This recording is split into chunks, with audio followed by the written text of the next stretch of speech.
The following program does not necessarily represent the views and opinions of Reality Radio 101, its advertisers and sponsors, or its listening audience. Listener discretion is advised.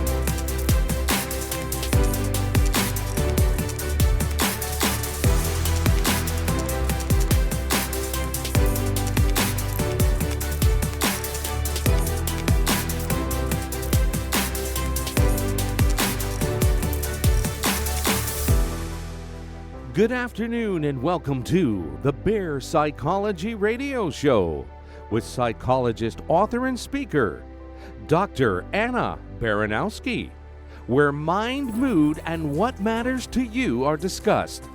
We're broadcasting live from Toronto, Ontario, Canada on Reality Radio 101. Send us an email. Our email address is instudio101 at gmail.com.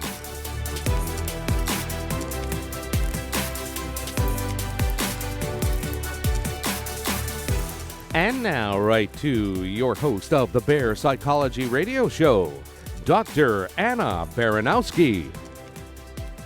Hi, everyone. I'm so glad to be here with you again today. It's actually a special day today. This is the National Day for Truth and Reconciliation in Canada. It's actually September the 30th. That marks the very first National Day for Truth and Reconciliation. And this is a day that honors the lost children and survivors of residential schools, their families and communities. And there are a number of public commemoration during the day.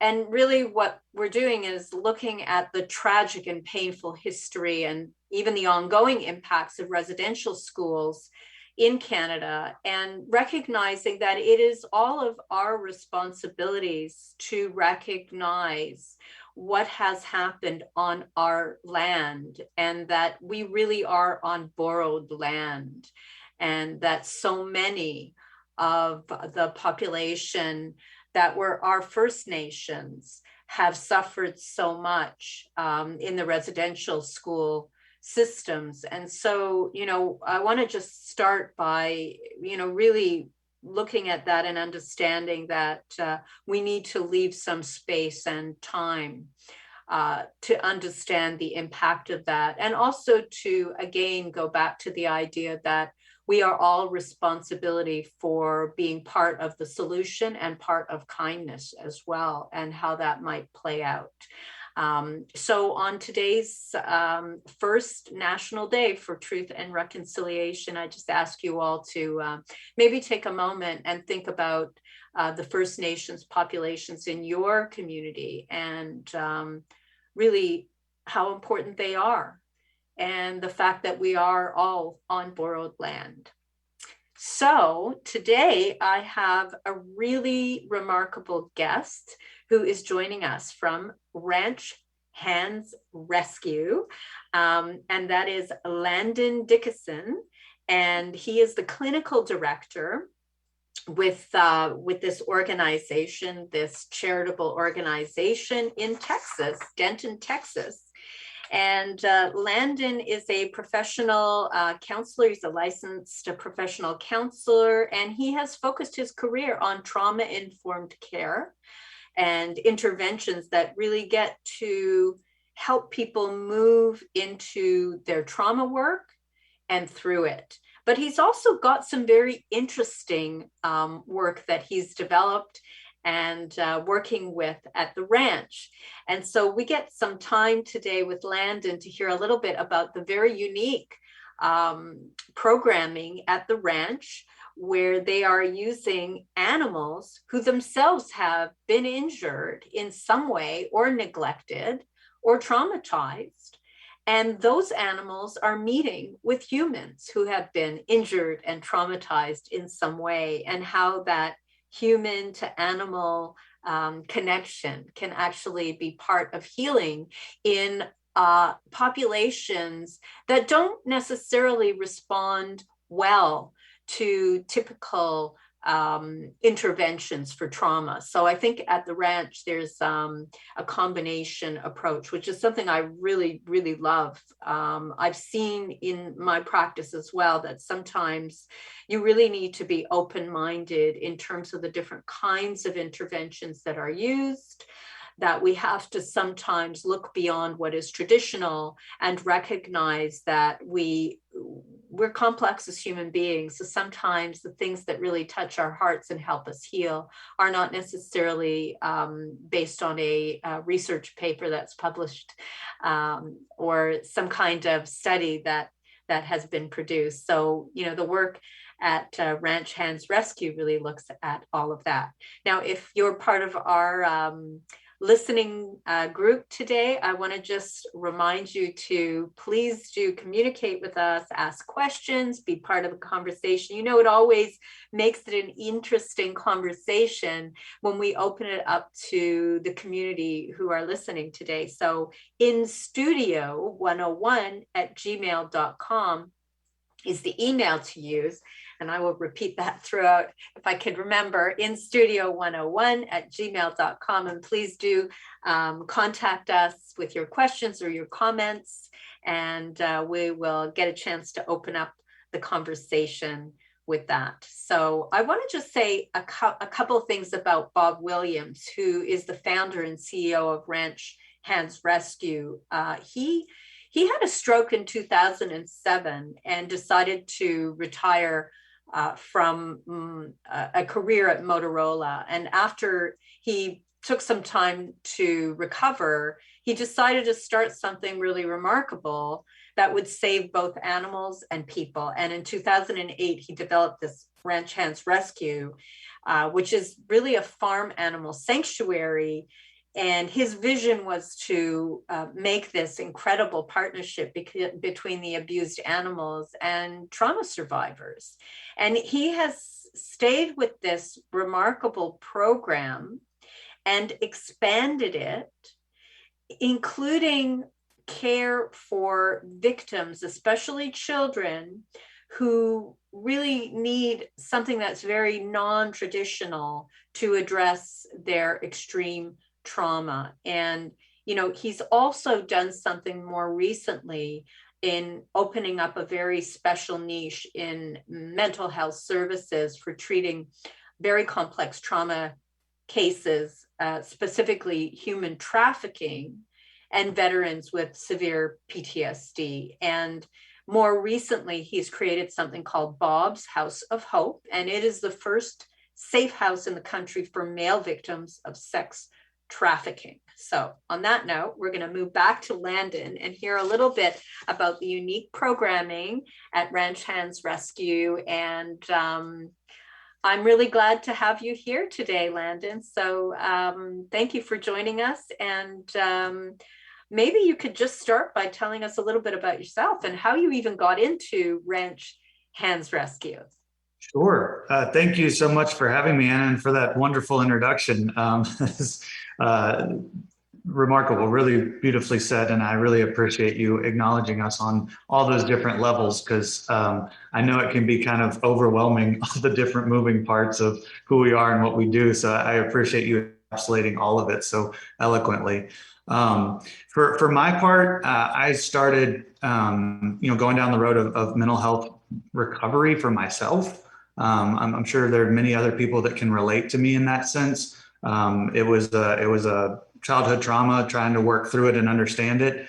I started with trying to figure out the whole mind-body connection thing because of some health problems that I had that we couldn't find a diagnosis for. And then it turns out, oh, it's trauma, and these are trauma reactions. But the process of figuring that out actually led me to medical school. But once I started going down that path and recognized, okay, what good is it to heal the body if we don't heal the mind? Because I see all these people with both medical and psychological, all kinds of trauma that then take their lives. And so I got heavily invested in the psychology side of things, the neuroscience side of things, and then specifically complex trauma and the depths that takes people to on a level that most of us just can't even comprehend. And I'm quite glad that we can't, because if you can, then that means you're in that same deep, dark well. And so being able to understand and comprehend the depths of that, and then find a way to not only see myself out of it, but find a way to speak the language of the individual that's in that well, so that they can see their way out of that well through their own lens, is really kind of the thing that set me on this path, is trying to find a way to do that, try to, speak to someone's recovery in their language. And then when I came upon Ranch Hands Rescue, it was just kind of serendipitous, as I was, in a moment of struggling myself, and I kind of let go of all my kind of preconceived notions about control and trying to make things happen, make recovery happen. Just kind of vulnerable, being out there with the animals one day, and Bluebonnet, one of our horses, who has a lame leg that she drags along the ground, but she's not in any pain. She just walked right up to me, nuzzled me, knew exactly what I needed in that moment, and it all just kind of faded away. It was just this magical moment where, like, the hand tremors that I was having, all of that just stopped, and it's never come back. And while I can understand it scientifically, it's still just magical to experience it. And so ever since that, I have been in this 110, 120, 150% to really understand and be a part of people helping animals and animals helping people, because I mean, what more can you ask for, right? It's just such a beautiful partnership, and the growth and healing that people can experience and that animals can experience as well is just something I'm super grateful to be a part of. And it's been a huge benefit to my own personal growth and recovery, as well as my professional growth and development. So that's in a nutshell what led me here. Well, that's a pretty significant nutshell that you just described, right? Agreed. It's such a beautiful story, but it seems like this idea of letting go, it didn't just start with Bluebonnet. It started with the medical school, because you had some notions about where you were headed, and life was going to take you in a different direction anyways. It almost sounded, as you were describing it, that the path that you had in your mind was simply, it wasn't going to be the path for you. Like, it was just a notion. It wasn't going to be the reality. And sometimes, we'll force ourselves to go down a certain pathway, and it causes so much trouble because it's not congruent with kind of almost what our mission is in life, what our mandate is, what our compass, we Right. fight with it sometimes because we don't really kind of want to go down that road for whatever reason. I mean, there's lots of reasons why we would fight with it. Right. But it's really interesting how you've had to let go in order to live. Oh, that's beautifully said. That was I've done a little bit of dream work as well, which is a really unique form of counseling, where you're basically just kind of understanding your dream through a conscious lens. And that was really a big moment for me, was recognizing that, like, I was terrified of vulnerability, but it was actually allowing myself to be vulnerable that made me safe. It's such a backwards notion, but you talk about congruence, and I was spot on, because what I was stuck in is what I call destructive congruence. And I see this with a lot of survivors, where this idea that, I'm worthless matches the feeling of being sad, which matches the body sensation of feeling down, right? And that's congruent, but it's a destructive congruence. And so I really had to introduce some doubt into that to get incongruent, to start asking the right questions, and then find a new congruence, a healthy congruence, which really was, catapulted forward by this, what you're talking about, letting go, and just allowing myself to be vulnerable rather than protect myself, because the protecting that I was doing was actually part of what was keeping me stuck and keeping me kind of harming myself and stuck in those old patterns, so to speak, which is something I see with a lot of the clients that I work with, you know?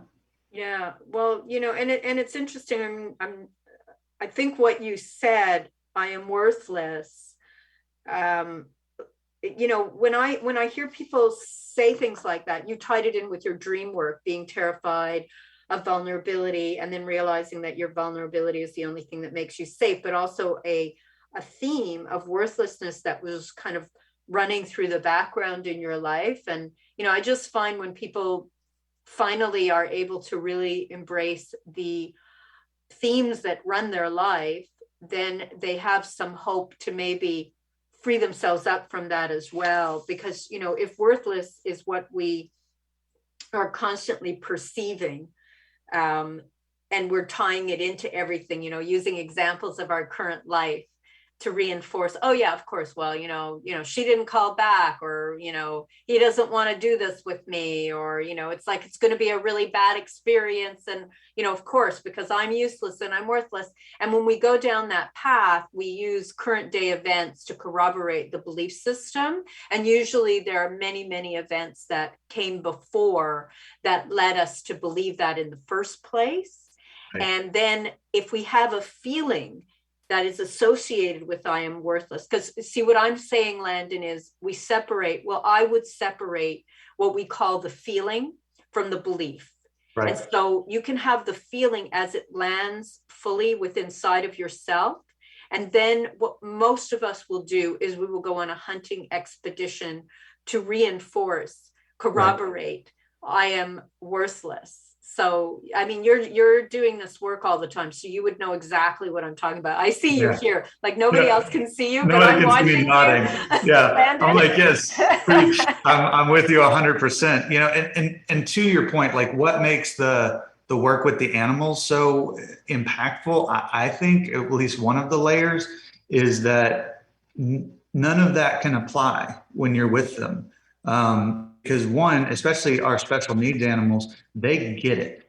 They get it on a neurobiological level because they themselves have been through trauma and have come out the other side and are now in a safe and encouraging environment that, uplifts their inherent worth and dignity. So not only do they get it in that way, but also they're very present focused creatures. They're not bound as much by the past or the future as we are, or attaching these meanings and these agendas. And so when you're out there with them, they just present as they are, and they assess you as you are. There's no preconceived notion. It's just whatever you're bringing to that relationship, they're going to respond to. If you're anxious and upset, they're probably going to walk away because they can feel that energy coming off of you. If you're sad, they're going to come to you and nuzzle you because they can feel that coming off of you. I mean, they're just responding to what's being presented right in front of them. And that kind of raw, organic invitation to connect is, I think, where the magic really starts to happen. And so the responsibility, if you will, is then on us to open up and allow that invitation to happen, to allow that connection to happen. And that can be tough, especially when you've been hurt a lot, which is really kind of the core of trauma, is just repeated hurt. Yeah, that's such a beautiful story. And it's also I just love animals, and it's just so indicative of the innocence and the sweetness of of our animal friends on this planet. And I have a 16-month-old puppy. She's a mix between a Bernese Mountain Dog and a poodle, and she's really, really sweet. She's so sweet. Yeah. Suki is part of a pack. So right. we have somebody that will take care of Suki, and this person has a bunch of other dogs that are always around. And so, she has the good fortune of being part of a pack. And somewhere along the line, a couple months ago, there was a new dog that was brought into the pack, a 3-year-old Rottweiler.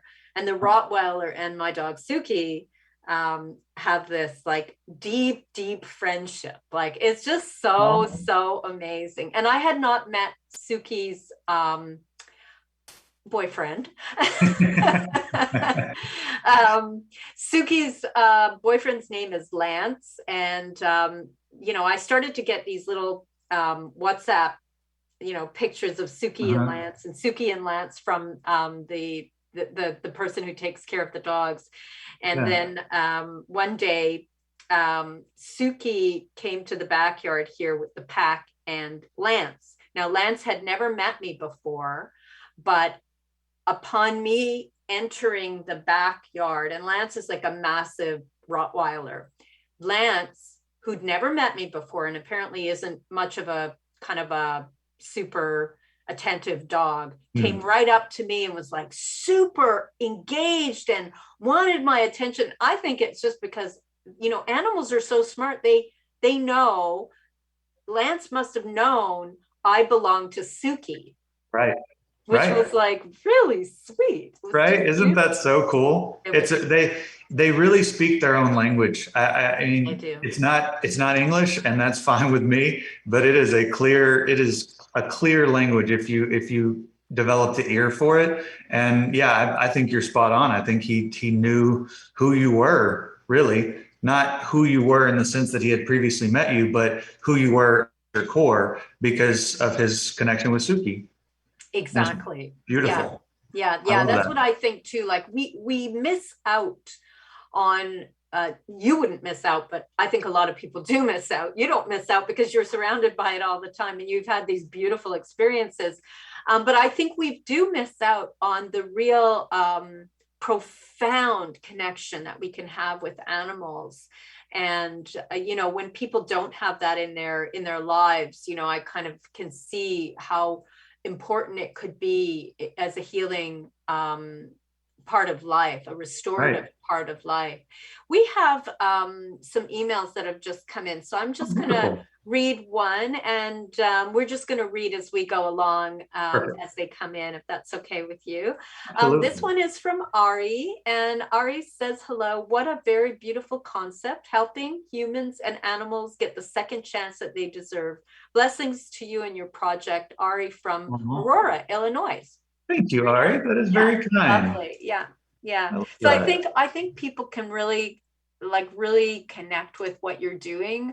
Yeah. Landon, it really strikes something. So maybe you could tell us a little bit about how the program works. Like, how do you get your animals?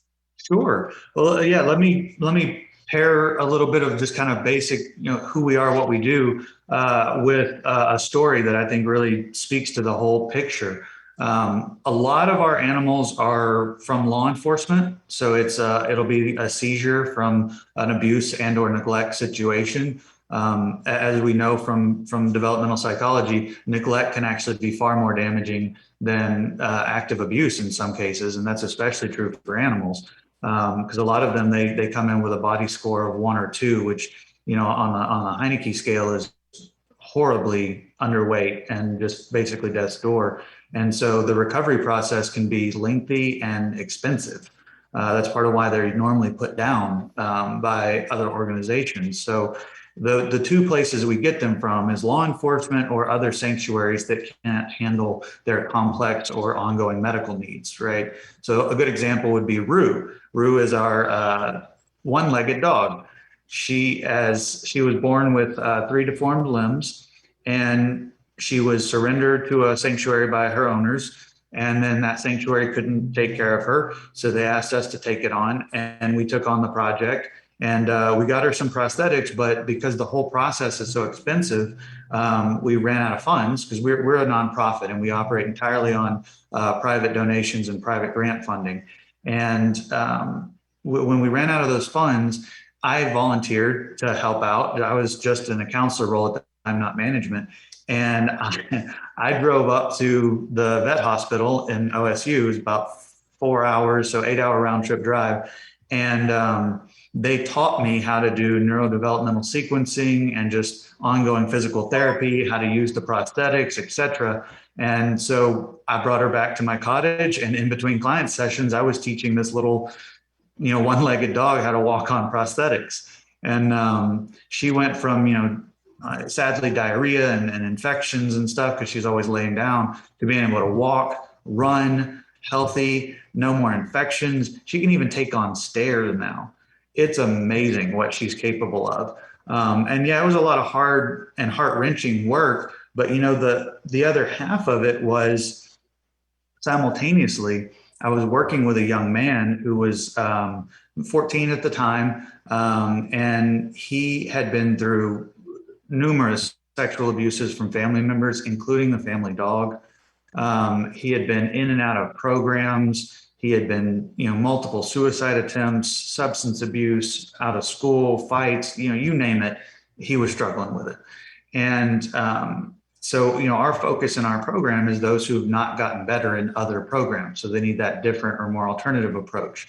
And so we bring in other things like EMDR, DBT, TFCBT, TBRI, but we bring it all to the table because we never know what's going to work for that person or what's going to be the key piece that they need. But for him, it was helping me work with Rue that finally started to unlock things, because prior he was pretty shut down and wouldn't really engage in the process. Very angry, understandably given what he's been through. But it was working with Rue and seeing her second chance and seeing the way that she started to make progress, even though each individual session with her or moment with her may not show much progress, he could see it over the course of his time in treatment. And I think the other thing, and I don't think this, I know this because he told me once he graduated, that it was the perseverance on my part as, the adult, as the counselor there, to not give up on him or Rue, that really was kind of what finally helped bring him around. And what that says to me is what people really need and what animals really need in order to recover is to feel safe and cared for through it all. It doesn't matter what they say, what they do, how upset they get, how frustrated. I mean, obviously you have to set boundaries and limits because you can't let people, hit you or hurt themselves, things like that. But short of those, extreme harm limits, just total acceptance and then working with them no matter how long it takes. That's really the key. And seeing her recover and then him finally working through stuff together. He is now, he has a job. He's about to graduate high school. He's making straight A's. He's reunited with his family. He's not drinking, smoking, no suicidal thoughts, no self-harm. Like all of his testing scores went from literally through the roof. Like his sexual distress score was 110 out of 100 scale on the TSI or TSCC. And then all of it down within normal range when he graduated. And that kind of result is consistent across our program. And really those numbers speak for themselves, but the stories are really what keeps us going, because we get to see these people and these animals recover. And it's really hard and at times heart-wrenching work, but it's absolutely worth it. And just a tremendous honor to be a part of something so unique and powerful and that works. It's just extraordinary. That is incredible. That's an incredible story. So in terms of how it works, like would this individual come for like a daily session or stay on site, or like how does the program actually work when you engage the kind of either the injured members of the public or, in your counseling system, how is the daily system work? Sure. So the outpatient counseling program is once, maybe twice a week, individual therapy sessions. We bring families in or couples in, as needed, but it's individual. It's not family or couple specific. And again, it's outpatient. So we're talking 45, 50-minute sessions once, maybe twice a week, and then every other week as they're getting ready to graduate from the program. The safe house is, long-term residential care. But for the outpatient program, we also provide subsidized or free services for victims. And so a lot of times people will stay with us for 18 to 24 months to really get that full recovery and not just that kind of Band-Aid that maybe 6 sessions will get or 10 sessions. And, sometimes, especially with complex trauma, the 30, 60, 90-day managed care programs just aren't enough. It might get some stability, but you don't get that true long-term recovery. And so that's I think part of the secret sauce, if you will, that makes it work, is that we're staying with somebody for the full arc and providing that service at $5 a session or free that whole time, so that we're eliminating that, that barrier to them getting the help that they need. And so then in terms of like an individual session, it can vary from, doing DBT work to doing an EMDR session. But if you're out with the animals, which I think is where y'all are the most interested, is that is kind of an organic, formally informal process where we walk out into the paddock and I let the client gravitate to whoever they need to work with, because it does just happen naturally. I mean, we have horses, we have goats, pigs, sheep, llama, alpaca, chickens, mini horses. We got a whole range of animals. And so you never know who somebody's really going to resonate and connect with based on their own experience. But what I have found is that people and animals gravitate to who they need and who they need to work with. And so sitting back and observing that and watching it, and then coaching a little bit, and then talking about what's coming up. So for example, almost without fail, somebody who has a severe addiction history will try to feed the animals despite me telling them up front that we don't feed the animals.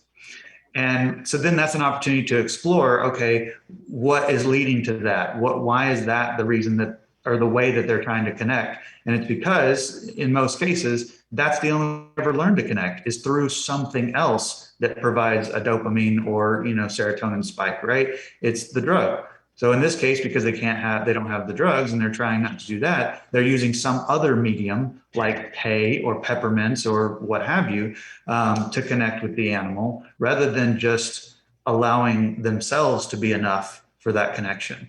And that is just so big. That is so big, Landon, what you just said, that, that idea that, you can just be enough by you being there. And, right. What happens when you learn in your life that, in fact, the people around you, and this is where you were talking about before about neglect, if the people around you give you the message as a child that, no, of course you're not enough, you showing up, that's not enough, then you're going to always have this vulnerability to use something else as your worth. Right. So that is really, really, that's a big, big thing. So in that case, when you see that kind of behavior, when this person who is feeding the animal, what do you do? So it depends on the client, which is, the classic counselor refrain, right? It depends. Thank you. Yes. But as a general rule, my approach at least is I tend to let things play out. So, unless somebody is doing something that's going to be actively harmful. So like I tell my clients up front, I'm never going to in session be directly directive. Like I'm not going to tell you move or touch you in any way. But if there is a threatening situation, right? If they're walking behind an animal that's agitated, then I will tell them, I need you to move, right? Or if it's, a really severe situation, I would pull them out of the way. Never had that issue. All of our animals have spent so much time working with people that we've never had a problem. But it's just some upfront, coaching, and because it's also a good opportunity to discuss boundaries. But anyway, short of that, I let it play out. And then after it's played out a little bit, that's when I have the moment of asking the questions and giving that person a chance to illuminate their own process. Rather than me pointing it out directly, I tend to take the approach of, so I remember, when we first were talking, you asked me about feeding the animals, and I said that we don't feed the animals. But then I noticed that when you were out there with them, the first thing you did was try to feed them. So help me understand where that came from, or what was coming up for you in that moment. Something to that effect, maybe not those exact words, but you get where I'm coming from. Mm-hmm. And then we just start exploring together. And then ideally, they come to that insight for themselves. Sometimes, depending on the client, especially those with complex trauma, sometimes I do have to be a little bit more directive in order to, help them see the missing pieces, because sometimes those walls are up so high that they can't see over the wall themselves to see their own stuff. And so sometimes it's helpful, as one client put it, they appreciate that what I do is I light a lamp a little ways down the path. So I'm not lighting one 20 miles ahead. I'm lighting one 5 or 10 feet ahead, just enough to help them see, okay, there is a direction to go. I'm not just stuck in the dark. I have hope that there's somewhere that I can go with this. And so it's not giving them all the answers. It's just lighting enough of the next step in the path for them to then see it and take that step themselves. Wow. Yeah. I just want to let people know the kind of impact that you're having in your community. And I'm looking at your website and it's populating all these animals and people that you have helped. And I can see that you've helped 579 animals that have been rescued, rehabilitated, and are thriving. You don't have 579 animals there now, do you? No. We actually, we used to have a foster program. So we would recover them, take them through their, intensive medical recovery, and then foster them out to well-vetted homes. But we stopped doing that program a little while back for a variety of reasons. And then, the nature of what it is, some animals they pass away. Some are able to recover fully, and some unfortunately are too far gone. But in many cases, they actually, for example, Moon Dancer was one of the donkeys in our program. He passed away last year at 35. He was a 5-time survivor of cancer, had an eye removed as part of his, recovery, had to surgically remove it. 5-time cancer survivor and 35 years old. That is up there for a donkey. And that's an example of one that lived out the rest of their life happy and with a purpose, So what is the donkey's normal age range? Do you know? It depends on the specific breed, but it's closer to 30, like 25 to 30 is a little bit more like the average expectance. 40 is like the upper max, pretty much of any breed. But yeah, 35 is quite up there for a donkey. So how old was Moon Dancer when he came to the ranch? He was, let's see, that was about 9 years ago. So I guess he would have been 24 at the time, or 25, something like that. Wow. That's really something, eh? It's really cool. It's really amazing to be a part of. And then I see here you have helped 1,710 men, women, and children, and that you have been fortunate to have a large donor base of 6,100 people, probably more or less. It's a really nice thing, when a program like yours, because it would be very expensive to run a program like yours, that you have a good donor base and that people are really noticing what you're doing. And I know one of the things that you're doing is you're working on this very unique program. Now, people have heard a lot about human trafficking, and they often associate that with females who have been trafficked, young females, and, the risk of these young females. But the reality is that there are a lot of males who are kind of like the hidden, unspoken trafficked youth. Mm-hmm. I wonder if you could say a little bit about that situation and what Bob's program is doing to help. Absolutely. Thank you for acknowledging that. It's been a big mission for us, is to just at the very least raise awareness that it turns out from all the data that we're compiling and reviewing, because the numbers are all over the map. But it turns out that up to 50% of sex trafficked minors are actually male. The average age that males are targeted on the internet is 14. The average age for girls is 13. I mean, they're right there together. And in fact, there was a sting done in Fort Worth, which is just down the road from us here in Texas, where they did an online sting operation. And because of the feedback that they had been receiving from us and couple of our partners, they expanded the way they did the sting and opened it up to different language and different ways of posing, as the way that they do their investigation.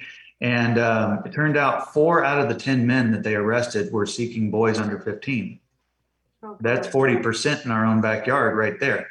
So, I mean, this is happening on such a broad scale, and it's so vastly underreported because, most survivors and victims of trafficking don't want to identify themselves as victims or come forward for fear of stigma, retribution, the trauma bonding, and just the different tactics that traffickers use to keep them stuck in the life. But even when they do, they don't always recognize that trafficking was being done or what was happening to them. Because in many cases, it's family or family friends, like people that they've known for a long time. There's a term called Romeo, where they think that it's a boyfriend, and the trafficker poses as a boyfriend, and then first starts by saying, and this happened to one of ours, saying, hey, we're short on rent this month. I need you to do this in order to make ends meet. And then that's where it starts, and then it builds from there into something more severe. But also with males, one of the things that we're seeing is a lot of them are, for lack of a better way of putting it, trafficking themselves. And the third-party commercial exploiter, which traditionally is called a pimp, would actually be an online app. So like TikTok or Craigslist or whatever, right? They're messaging through that app and then doing these OnlyFans and and then meeting up and stuff. So they end up trafficking themselves, which just adds a layer of challenge and trauma and those internal messages that we were talking about earlier. So because this is such a big, complex issue, there's so many elements to, what this specific victimization looks like. We identified a gap. And that's what Ranch Hands Rescue is all about. Like, there are other animal sanctuaries, and so we didn't want to take away from that, which is why we focus on farm animals and not dogs and cats specifically. There are other counseling programs that do fantastic, wonderful work in trauma recovery. We didn't want to take away from that. We wanted to fill a gap, which is why we focus on that 1 to 10% that we mentioned earlier. And now this safe house is because there isn't one, or wasn't one, for males 18 and up who have been victims of sex trafficking. And so we opened it as the first in the country to fill that gap. And we've taken kids from all over the country, one from Florida, one from Texas, one from California, and we bring them in, and it is a total 360-degree wrapper care program. And what that means is their residency is free. They get food, clothing, water. Obviously, they get medical care, dental care, legal care, educational and vocational assistance, all of this programming and all the things one needs to have a happy, productive, and successful life, we provide, and we give them that kind of social safety net that they've fallen through. They've fallen through the gaps. And then we provide them with the ongoing psychological care, which includes psychiatric evaluation and medication, psychological evaluations to really get a handle on where they're at and what their specific needs are, and then trauma therapy in our outpatient program. What about education? Like, since they're 18 and over, are you sending them to school? Are they, getting psychovocational assessments? Yeah, so it's we have a really great partnership actually for both what they call high school equivalency. It's basically a GED, but it's a little bit different, but it gives you the same thing. It's just like a step below a high school diploma, because most of them come in with like a 7th grade education.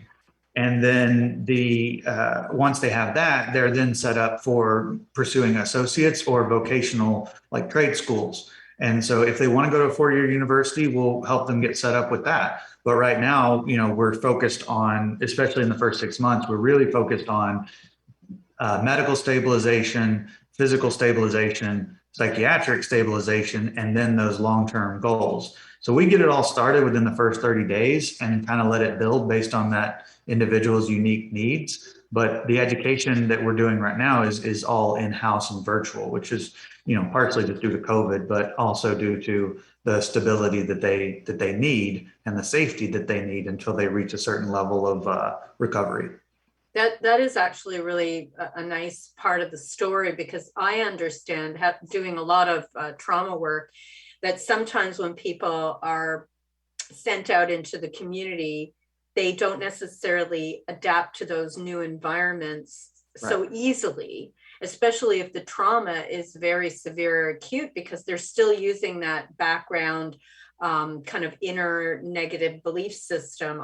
Let's say they go and use I'm worthless, and they go into a new environment that doesn't have that structure and that healthy holding and support, and also the piece around, the animals who you can always go to, where shame and self-blame just don't count. It's like those animals are going to love you. It doesn't matter what you did. It just doesn't matter. It doesn't count, right?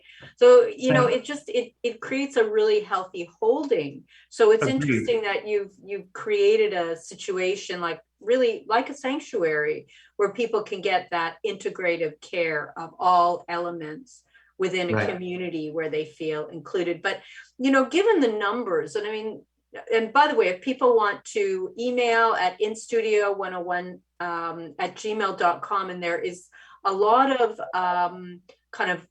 interesting elements to this program. So I'm really engaged in what you're saying, but I do also want to invite people, if you have questions or comments, or you want to ask a question of Landon and what they're doing there, please do let us know.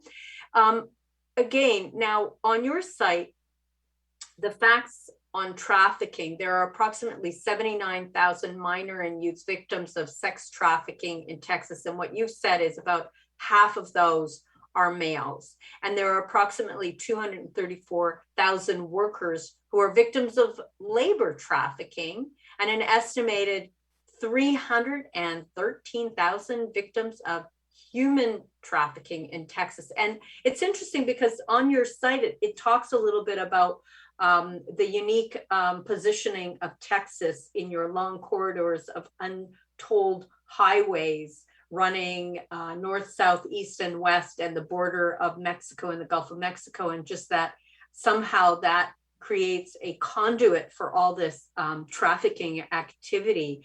But, with these massive numbers, I'm just wondering first, how do you select somebody for your program? And, given how huge the numbers are, where do people go if they're not selected for your program? Right. Big questions with massive answers that are all the way at the state and federal level that we're, addressing with senators and representatives and stakeholders. This is a big push for our governor, Greg Abbott, and then also for the White House, which we have contacts in all of those levels of government, Homeland Security, FBI, because these are big, challenging issues. And, to your point, the numbers are massive, but they're also vastly underreported. So those numbers, we think, are just scratching the surface of what the actual truth is, one. And two, those numbers are primarily made up of females. We don't know what the actual numbers of males are because people aren't doing the proper assessments and aren't doing the proper education to identify. And that's part of the narrative that we're trying to change as well, to help capture the true numbers and get the real data out there that's out there. But as far as our program is concerned, right now we are choosing to only house 4 young men, and that's because that is a ideal number in terms of therapeutic MILU and keeping things stable and integrated, getting that personalized one-on-one care that's truly needed for this high trauma and complex and severe PTSD.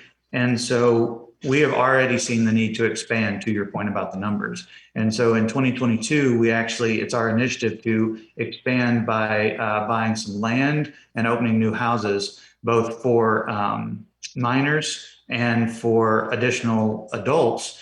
And the two highest risk populations, especially among males, is autism IDD youth and transgender youth. And we see both in our program already. And there needs to be a specialized home for autism and IDD youth, because we took a young man in and he's doing phenomenal, but we said at the beginning, we're not set up for autism IDD, but we can keep him safe.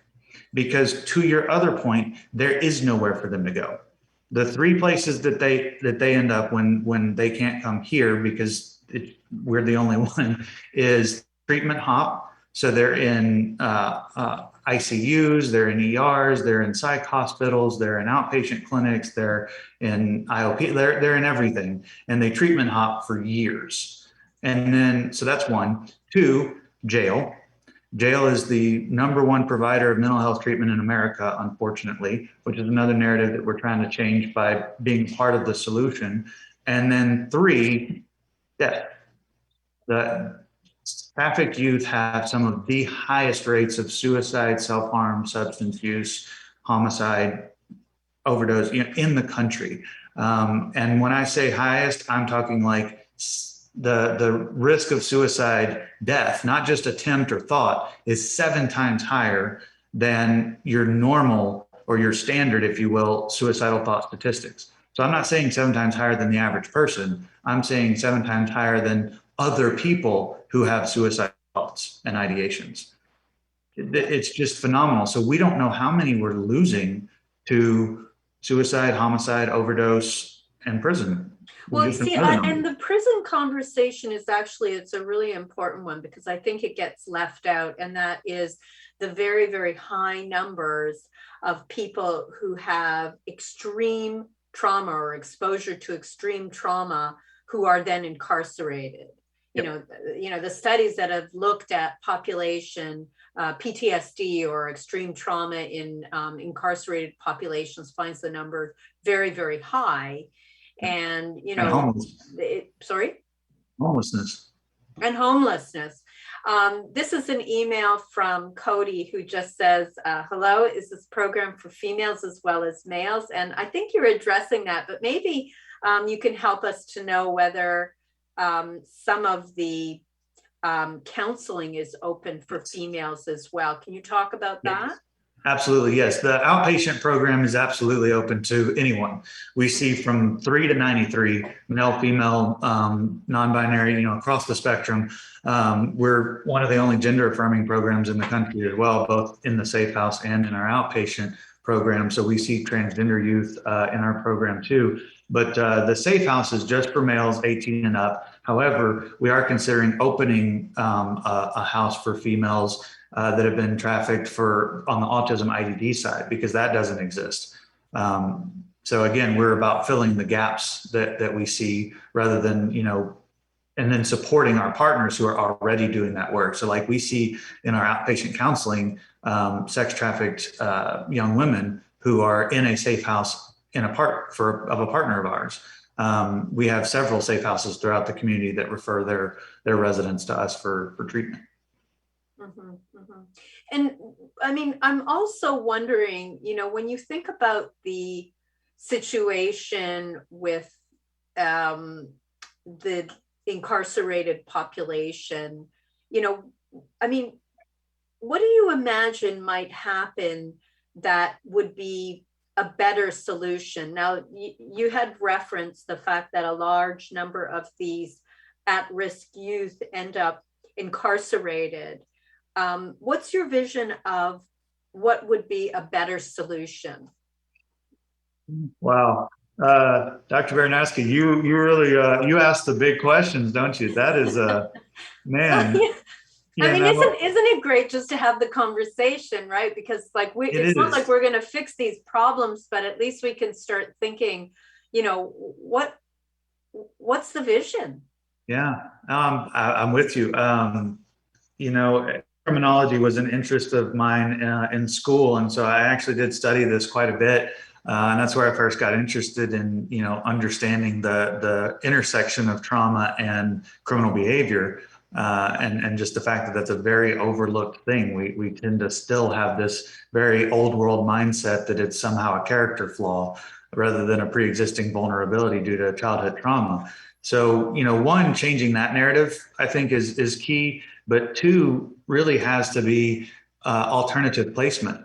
So, we've made a lot of progress in America in terms of mental health treatment and recovery, because it was 110 years ago that we were locking people in cages and hosing them down with ice water, and locking them away. Yeah, called treatment. Yeah. So we've come a long way. And, I'm glad that we haven't returned to the asylum model, but the one positive thing I guess you could say about the model is that there was, to a certain extent, a designated safe place for those individuals to go and live out their life if that's what's needed. And there were some programs that were actually quite good and rehabilitative, but once those closed, those people, had nowhere to go. So what I'm seeing is more of a grassroots residential programming model. And I do think that that is the way to go, because at the end of the day, the only way that people of any ilk and of any traumatic background, including those with schizophrenia, the only way that they're going to be successful is if they have a safe, structured place where they are honored for their inherent worth, dignity, and purpose, and they're given the opportunity to flourish in that. And that means reintegration into the community, just with certain boundaries that are adjusted to their specific needs, which, by the way, we all have. It's unspoken social contract, but it needs to be made explicit rather than implicit. And so that, at least in my mind, is the vision of the answer, is to have more residential grassroots type homes that can have, these individuals can be diverted to, rather than jail, rather than an inpatient facility and then on the streets. That all being said, I would love to hear your opinion and your vision on this. Now, I don't have a vision on it because it's not an area that I've done a lot of thinking about, but I do know that there are potential complexities that would go along with the residential, facility type model, because, I hear you talking, Landon, and you clearly come with a strong moral, ethical compass. But I understand that is not always the case. Yeah. And there are programs where people are, sent to. And I mean, like I had said before, I started today's show by saying that, today is the day of national commemoration of truth and reconciliation, looking specifically at, the lost children and survivors of residential schools. So then there's this like hugely important kind of realization where we always have to say, how do we then ensure, if there was going to be some kind of care program, right, so that it not be motivated by money or position or power, or agreed, because we're talking about really vulnerable people. And I don't know how a system like that would work. I know that prison is not the right answer, and there's so many things that result in people going to jail that really, to me, don't make any sense, but that's just my version of the world. But I hear you, and I agree with you, and that's why I say, like, I don't know, and I don't have the answers either. I just think that the best chance we have, the best hope we have, is grassroots residential, where it's the people in that community that the person is a member of that are providing that safe space and that care, which I'm really glad that you brought that up. Like, we have a young lady who's of a local Native American tribe who is one of the resident assistants in our safe house. And she and I have had some really beautiful conversations about how we bring that communal mindset to bear in an individualistic culture. Because that's a big part of what's missing, is this idea that we're pull yourself up by your bootstraps, do it on your own. That doesn't work. And especially doesn't work when you're vulnerable and don't even have shoes. So how do we as the community support those members of our community that are most vulnerable? And it can't come from a top. It has to come from, the people who are right here living here, not from some institution and organization like government that doesn't know who they are.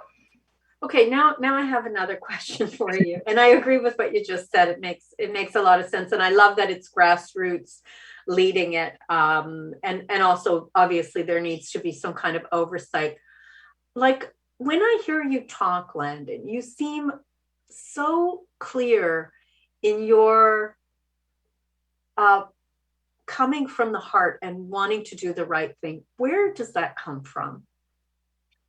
You do have big questions. Thank you. That's a very kind thing to say. I guess the short version is that trauma disrupts your core. And so my concept of what my core was completely shattered. And I had to rebuild it from the ground up. And so I kind of took a very Rene Descartes kind of method of like, what is the ground floor of belief systems? And the only thing I could settle on and come back to was first, do no harm.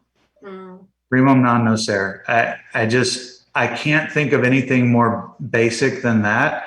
And what is harmful to one person is not going to be considered harmful to another. And it's about evaluating that on an individual and group level. And I feel like I could be wrong. I mean, I'm humble enough to say that I can be wrong on this and many, many other things. So I love to learn. But I do think that if you start from that base principle of first do no harm, then everything you build on top of that is going to be that much better and that much more beneficial to both yourself and to your community. So to me, that's the starting point is first do no harm. Well, you have really touched my heart with that. I think that is just absolutely beautiful and brilliant. And it has been a gift and a pleasure to speak with you today. And we are going to stop shortly. And if people are interested in Ranch Hands Rescue, you should visit ranchhandrescue.com. We will post the podcast if people want to listen to all of this again or share it with other people. It has really been a gift, and I thank you so much, Landon, and please send my warm thanks to Bob as well for his really amazing work in all of this. And to all of you out there listening, have a gentle day. Thank you. Bye, Landon. Thank you. Bye. Bye, Gary.